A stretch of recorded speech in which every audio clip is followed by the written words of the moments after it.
ہمارے نبی نے 3 دن کے لیے اپنے آپ کو کمرے کے اندر بند کر لیا، ہم جیسے لوگوں کے لیے، اپنی امت کے لیے۔ حضرت جبریل علیہ السلام آئے نا ایک مرتبہ، تو آقا علیہ الصلوۃ والسلام تشریف فرماتے، آپ صلی اللہ علیہ وآلہ وسلم سے حضرت جبریل نے کہا کہ یا رسول اللہ صلی اللہ علیہ وآلہ وسلم، اللہ تعالیٰ نے گناہگاروں کے لیے، جو نافرمان لوگ ہیں اللہ کے، اللہ تعالیٰ نے ان کے لیے دوزخ میں کچھ طبقات تیار کیے ہیں، کچھ کیٹیگریز رکھی ہیں۔ تو حضرت جبریل نے بتانا شروع کیا کہ رسول اللہ صلی اللہ علیہ وآلہ وسلم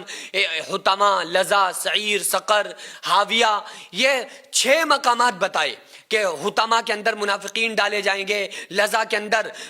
یہودی ڈالے جائیں گے، سقر کے اندر بے نمازی ڈالے جائیں گے، اس طرح سے لوگوں کو گنایا بتایا۔ لیکن آخر میں جب 7واں نمبر آیا تو کہا کہ سب سے دوزخ میں سب سے اوپر کا جو طبقہ ہے، جو سب سے اوپر کا حصہ ہے، اس کا نام ہے جہنم۔ اتنا کہہ کے حضرت جبریل علیہ السلام خاموش ہو گئے،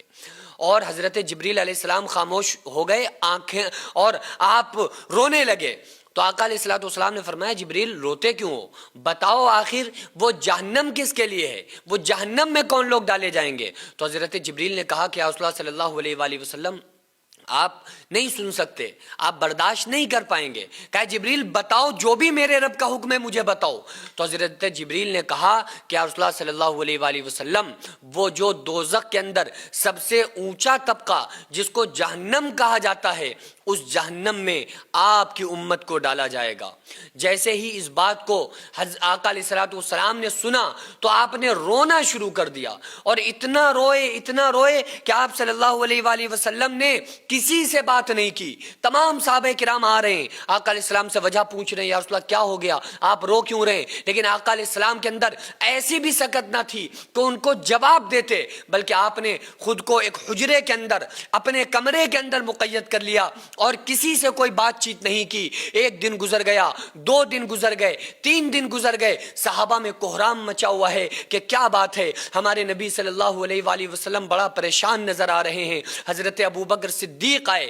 آ کر دستک دی، اندر سے آواز آئی کون؟ کہا یا رسول اللہ میں آپ کا غلام ابو بکر ہوں۔ کہا مجھے کوئی بات نہیں کرنی۔ حضرت عمر آئے، آقا نے فرمایا کوئی بات نہیں کرنی۔ یہاں تک کہ حضرت سلمان فارسی دوڑے آپ کی پیاری بیٹی سیدہ طیبہ طاہرہ فاطمہ الزہرا کے دروازے پر آئے، اور آ کر کہا اے سیدہ طیبہ طاہرہ، اے فاطمہ الزہرا، جلدی چلیے، آپ کے بابا 3 دن سے کسی سے کوئی بات نہیں کر رہے، نہ آپ نے کھانا کھایا ہے، نہ آپ نے پانی پیا ہے، نہ آپ نے کسی صحابی سے کوئی بات کی ہے، جلدی چلو اور چل کے دیکھیے کیا بات ہے جو ہمارے نبی صلی اللہ علیہ وآلہ وسلم 3 دن سے ہم سے کسی سے کوئی بات نہیں کر رہے۔ حضرت سیدہ فاطمہ الزہرا دوڑی آئیں، آ کر دستک دی، اندر سے آواز آئی کون؟ کہا یا رسول اللہ اے میرے بابا جان، میں آپ کی بیٹی فاطمہ الزہرا ہوں۔ آپ نے دروازہ کھولا، سیدہ اندر داخل ہوتی ہیں، اور آقا علیہ الصلوۃ والسلام کے روتے یہاں پر نالیاں سی بن گئی تھیں،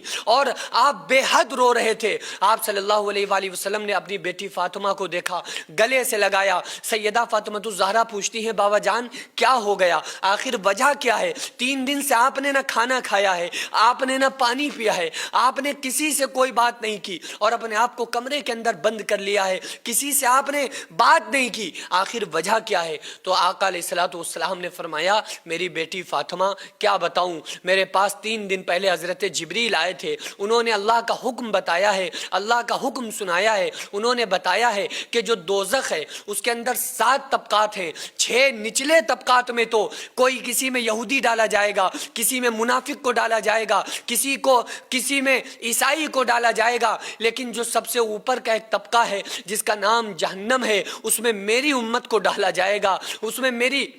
امت کے گناہگاروں کو ڈالا جائے گا۔ میں کس طرح سے صبر کروں اور میں کیا کروں جس سے میری امت اس جہنم میں جانے سے بچ جائے؟ تو حضرت جبریل علیہ السلام نے بھی تسلیاں دی، اور اللہ تعالیٰ نے بھی تسلیاں دیتے ہوئے فرمایا میرے محبوب جو آپ کی بات کو مان لے گا، وَمَن يُطِعِ اللَّهَ وَرَسُولَهُ فَقَدْ فَازَ فَوْزًا عَظِيمًا، جس نے اللہ اس کے رسول صلی اللہ علیہ وآلہ وسلم کی فرما برداری کی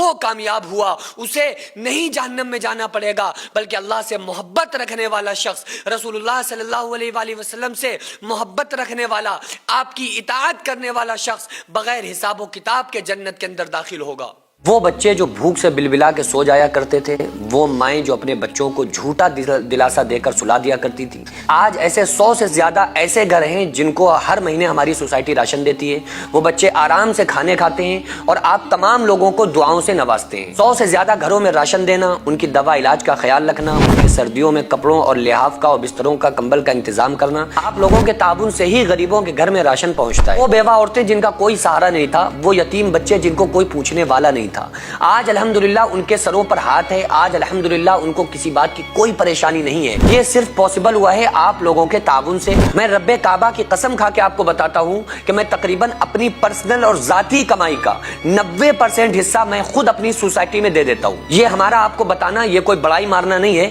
بلکہ آپ لوگوں کو اپنے ساتھ جوڑ کر کام کرنا ہے۔ آپ لوگوں سے بڑی عاجزانہ درخواست ہے، اپیل ہے کہ آپ لوگ ہمارے ساتھ مل کر زیادہ سے زیادہ تعاون کریں اور ہم یہ ارادہ کریں، ہم یہ عہد کریں کہ غریب کے بچوں کو انشاءاللہ بھوکا نہیں سونے دیں گے، اور اس کا اجر اللہ تعالی ہمیں دنیا میں، ہمارے مرنے کے بعد قبر میں اور ہمیں آخرت میں ضرور عطا فرمائے گا۔ اگر آپ چاہیں تو اپنے مرحومین کے نام سے بھی ایصال ثواب کے طور پہ دے سکتے ہیں، اور آپ کا دیا ہوا ایک ایک روپیہ صحیح جگہ پر پہنچتا ہے، مستحقین تک پہنچتا ہے، اور انشاءاللہ ان تمام مستحقین کی دعائیں آپ تمام لوگوں کو کامیاب کر دیں گے۔ تو کیوں نہ ہماری کمائیوں کا کچھ حصہ جو اللہ کے لیے خرچ ہو جائے، تاکہ یہ دنیا اور آخرت میں ہمیں کامیاب بنا دے۔ تو اسکرین پر جو آغازیہ ویلفیئر سوسائٹی کا اسکینر اور اکاؤنٹ نمبر نظر آ رہا ہے، اس کے ذریعے سے آپ لوگ زیادہ سے زیادہ تعاون ضرور